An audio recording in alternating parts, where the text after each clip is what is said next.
Hi, welcome. My name is Boris. I'm Jonathan. We're from Boredom Sated, and we are continuing our creature comparison videos today, doing the Dracolich. The Dracolich Yes, has some very interesting history. yes. The Dracolich was originally designed, um, really came to its significant powers within the Forgotten Realm.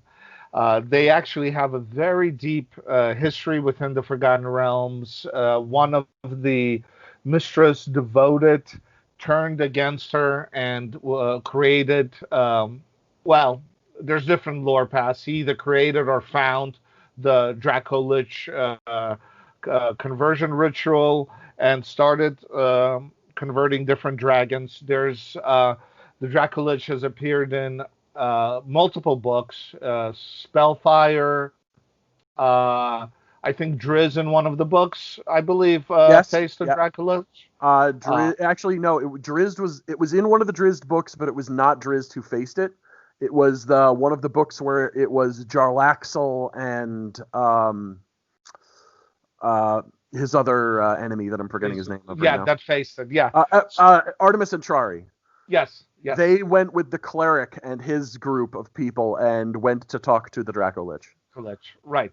So the Dracolich is clearly a very well defined within the Forgotten Realms and very highly utilized uh, in the Forgotten Realm lore. Supposedly, they interact on the political level and they interact on sending out parties to find artifacts, and they're really deeply embedded in the full Forgotten Realm. Um, Lore, history, and politics. Yes. But Well, here's the problem.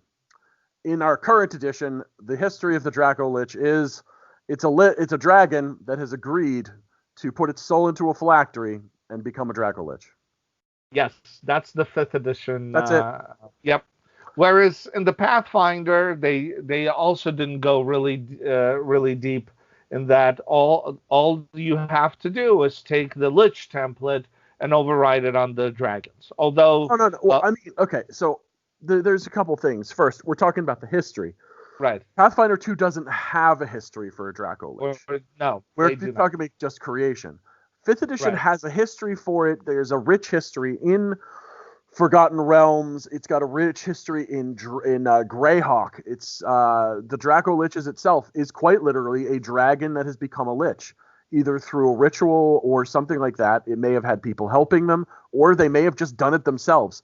Imagine the horror of a dragon deciding it wanted to become immortal and making itself into a lich. Yes. It's ridiculous in a very cool way. The problem is that the reason why we're doing this video is because we thought that it would be a cool idea. Dragons, liches, we like both things. Let's put them together. Let's do the video on that. The problem is, in 5th edition, it's a template. But the problem is the template is literally just make it undead. So the template says you gain resistance to necrotic damage, you gain immunity to poison, you gain undead immunities, and yeah, you're done.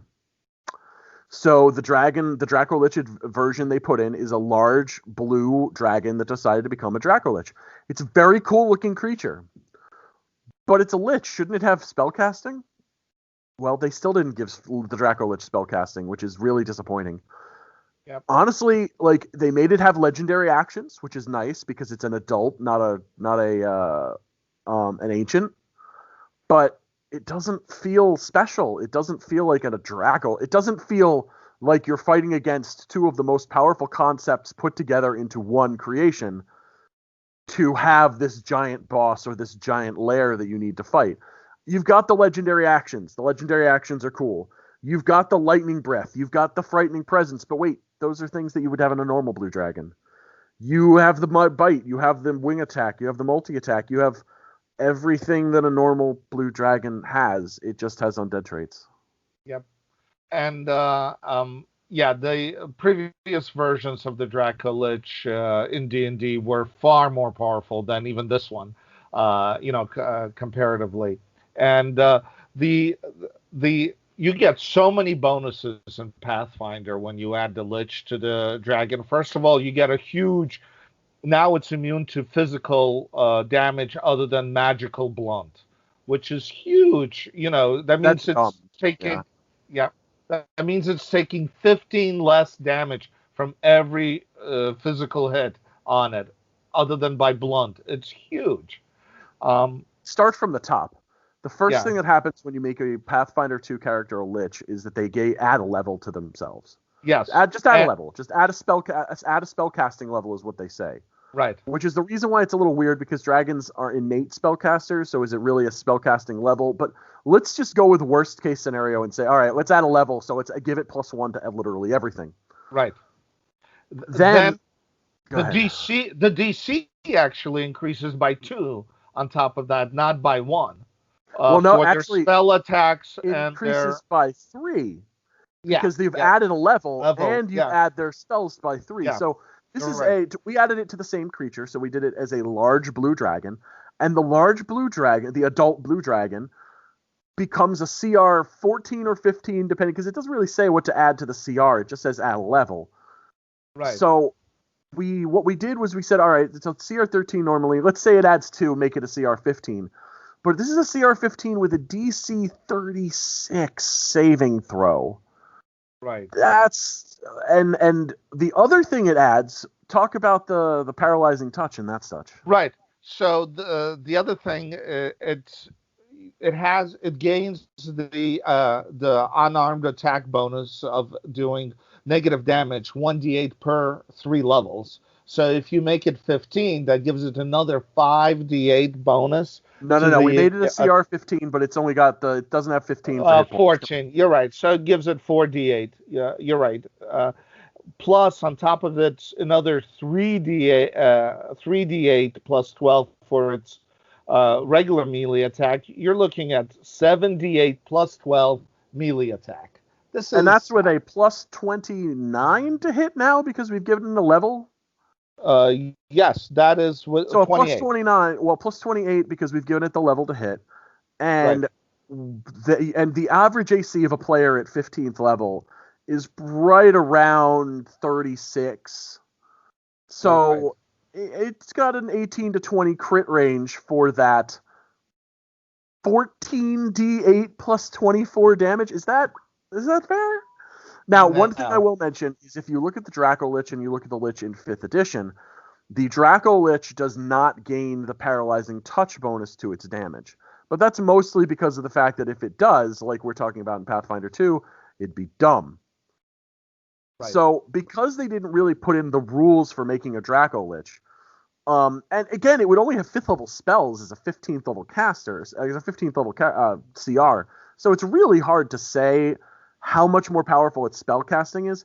Most of the bonuses that the Dracolich would get for Pathfinder 2 come from how much more powerful its melee attack becomes, and it's of the new immunities and resistances, and some of the other basic Lich powers it would get, like the fact that it's a freaking Lich, and you've got to destroy the phylactery to destroy it, which is absolutely insane. But I have something even worse for you. If you use one of their alternative Lich ability, and you can add Siphon Life. So the Lich deals damage with its hand strike. The Lich regains hit points equal to half the damage dealt. Yeah, like I said, I don't think that this is the reason why. Like, we chose the Dracolich because we were talking about it last week and we thought it'd be really cool. And then we realized today when we were talking about it that this isn't really built for Pathfinder 2. If you want me to be honest, I hope they do put the Dracolich in a later book or some sort of creation, because this is obviously not how they would do a Dracolich if they were going to be doing it in Pathfinder 2. Right. Now, the other possibility is that they can't do a Dracolich in Pathfinder 2 because it might have that nice little C next to the name. So if it does, because of Forgotten Realm utilization and all of that, yes, it could. So because we don't know, we can't say for sure. Right. But yeah, combining the dragon with the Lich template in Pathfinder 2, in my opinion, you really have to raise it at least 3 CRs to make it fair. Either way, It's not built very well. It's not really done that much. The Dracolich in 5th edition is very underwhelming. So our overall requirement and what we're saying for today is that the Dracolich in our current editions is not really something Good. that we If, particularly care if, for. I've fought yeah, Dracoliches in previous editions, and that is a hard fight. Honestly, if I did it in 5th edition now, I wouldn't even really be afraid of it. And if I did it in yeah, Pathfinder 2, I would say, who thought this was a good idea? right. It's totally opposite on the spectrum for what they say it should be. Its creature and CR ranking. The 5th edition is too weak, and the Pathfinder is way overpowering for the CR that it says it is. Again, that's strictly based on the idea that it would get all of the normal rules for adding a Right. lich. I would say there's a good possibility that you should not be doing that to it. You should only really be doing the Lich template to a spellcasting character build, and then you would do it that way. Right. Either way, let us know your opinion. Let us know if you fought the Dracolich. Let us know if you fought the 5th edition Dracolich. Let us know what your opinion is on how a Pathfinder 2 Dracolich should be written. Right. Like the video, subscribe. But even if you dislike, just tell us why so we can improve or have a discussion with you. This is Boris. I'm Jonathan from Boredom Sated. Have a good time. See you guys next time.